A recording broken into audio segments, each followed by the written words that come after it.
Hello friends, हाल ही में एक विज्ञप्ति जारी की गई है कार्यालय सचिव बेसिक शिक्षा परिषद प्रयागराज से। इस विज्ञप्ति में पूरी डिटेल दी गई है उन्नत शिक्षक भर्ती में जो जनपद की कितनी रिक्तियाँ होंगी, कब उपलब्ध कराई जाएंगी, हर जनपद में हर डिस्ट्रिक्ट में कितनी सीट्स हैं, उसकी डिटेल कब मिलेगा, कौन सी वेबसाइट से मिलेगा, अभ्यर्थी को आवेदन पत्र में क्या क्या भरना होगा, कौन सी डिटेल भरनी होगी, कौन कौन सी डिटेल भराई आएगी और काउंसलिंग के टाइम पर क्या क्या लेके जाना होगा, कौन कौन से डॉक्यूमेंट्स लेके जाने होंगे, डिमांड ड्राफ्ट कितने का बनेगा, इसे पूरी डिटेल उन्होंने मेंशन कर दी है। तो चलिए मैं आपको एक बार पढ़ के सुना देता हूँ। मेन पॉइंट जो है इसमें दिया हुआ है उन्होंने कि ऑनलाइन ई आवेदन पत्र का प्रारूप, आवश्यक दिशा निर्देश एवं जनपदवार रिक्तियों का विवरण website UP basic education board .gov.in पर दिनांक 18/5 के अपराह्न से दिनांक 6/6/2020 साढ़े 6 बजे तक उपलब्ध रहेगा। मतलब जो भी आपकी डिस्ट्रिक्ट वाइज वैकेंसीज़ हैं वो 18 तारीख को आ जाएंगी UP basic edu board government.in वाली वेबसाइट पर अवेलेबल हो जाएंगी, जिसमें हर डिस्ट्रिक्ट में कितनी सीट्स हैं वो पूरा डेटा आपको मिल जाएगा। दूसरी इंपॉर्टेंट बात क्या कही गई है इसमें, अभ्यर्थी द्वारा दिनांक 18/5/2020 के अपराह्न से दिनांक 26/5/2020 की रात्रि 12 बजे तक निर्धारित वेबसाइट पर ऑनलाइन आवेदन पत्र भरा जा सकेगा। अभ्यर्थी को नियुक्ति के लिए ऑनलाइन आवेदन हेतु 69 सहायक अध्यापकों की भर्ती हेतु आयोजित लिखित परीक्षा हेतु निर्गत किया गया अनुक्रमांक यानी कि रोल नंबर, जो आपका शिक्षक भर्ती का रोल नंबर जो था, जन्म तिथि और मोबाइल संख्या को निर्धारित वेबसाइट पर भरना होगा, जिसके उपरांत अभ्यर्थी के उक्त मोबाइल नंबर पर OTP यानी कि वन टाइम पासवर्ड प्राप्त होगा, जिसे भरने पर ही वह आवेदन पत्र में वांछित प्रविष्टियों को पूर्ण कर सकेगा।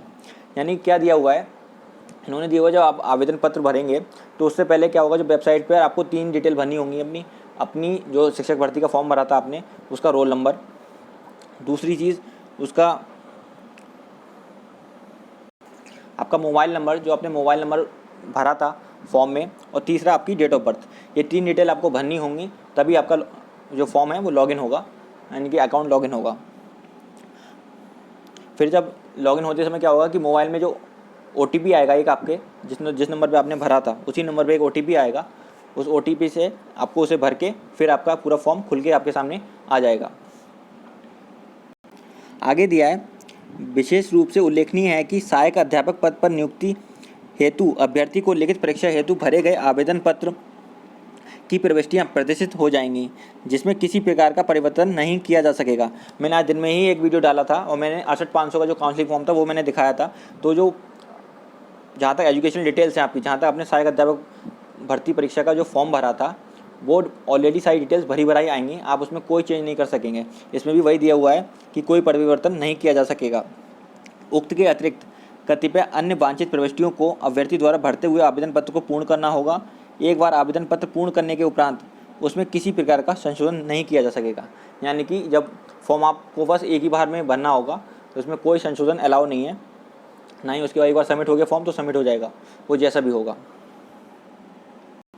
आगे दिया हुआ है, उन्नत सहायक अध्यापकों की भर्ती हेतु आयोजित लिखित परीक्षा में उत्तीर्ण 1,46,060 अभ्यर्थियों द्वारा मात्र एक ऑनलाइन आवेदन पत्र भरा जाएगा, जिसमें अभ्यर्थी द्वारा प्रदेश के समस्त 75 जनपदों का विकल्प अपनी इच्छा अनुसार वरीयता क्रम में भरा जाना अनिवार्य होगा तथा वह अपने गुणांक, भारांक एवं वरीयता के एवं जनपद हेतु निर्धारित रिक्तियों के अनुरूप आवंटित जनपद में दिनांक 3/6/2020 से 6/6/2020 के मध्य आयोजित काउंसलिंग नियुक्ति पत्र हेतु प्रतिभाग कर सकेगा।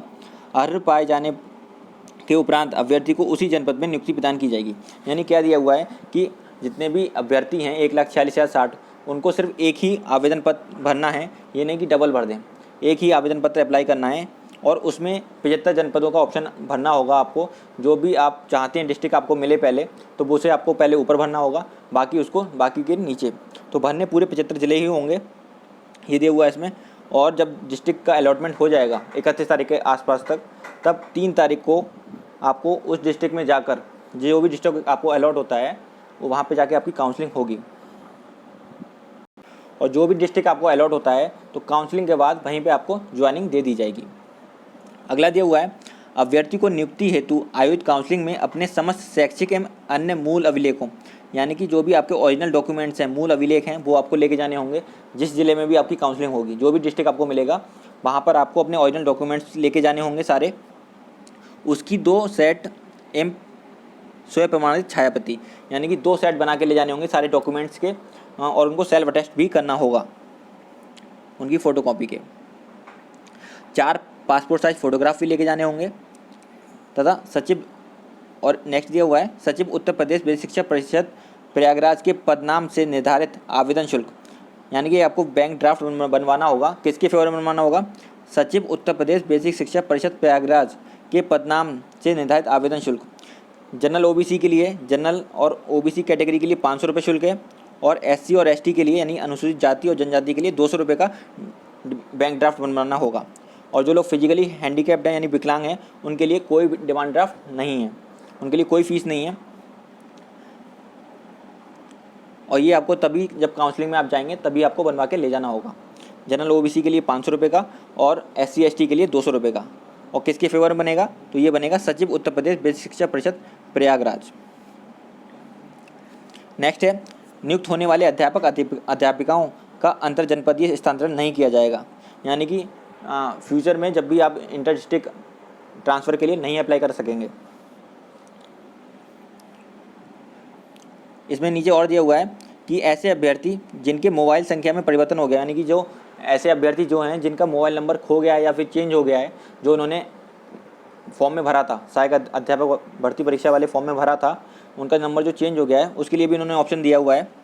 वे ऑनलाइन आवेदन हेतु वेबसाइट upbasicedu.board.gov.in पर उपलब्ध प्रारूप पर सूचना भरकर दिनांक 18/5/2020 के उपरांत से दिनांक 26/6/2020 के साय 5 बजे तक वेबसाइट पर उपलब्ध ईमेल निर्देशों के क्रम में समस्त वांछित अभिलेखों के साथ उपलब्ध कराते हुए अपना मोबाइल संख्या अपडेट करा सकते हैं।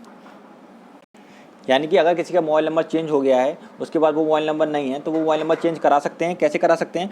upbasicedu.board.gov.in पर एक प्रारूप दे रखा है, उस पर आपको ईमेल करना होगा। उन्हीं निर्देशों के क्रम में आपको ईमेल करना होगा 26 तारीख से पहले, तो वो आपका मोबाइल नंबर अपडेट कर देंगे आपके डॉक्यूमेंट्स को देखकर, जो भी उन्होंने दिया डिटेल अवेलेबल होगी साइट पर उसके अकॉर्डिंग। तो फ्रेंड्स, यही थी इस विज्ञप्ति की जो भी सर्कुलर आया है अभी, इसकी पूरी डिटेल जो मेन बातें थी वो मैंने आपको बता दी हैं। और यही सारी इंपॉर्टेंट बातें थी जिनके बारे में कन्फ्यूजन चल रहा था अब तक कि क्या क्या लेके जाना होगा काउंसलिंग में, कितने का डिमांड ड्राफ्ट बनेगा, और डिस्ट्रिक्ट वाइज सीट्स कब अवेलेबल होंगी, कहाँ अवेलेबल होंगी, सारी डिटेल इसमें दे दी गई है।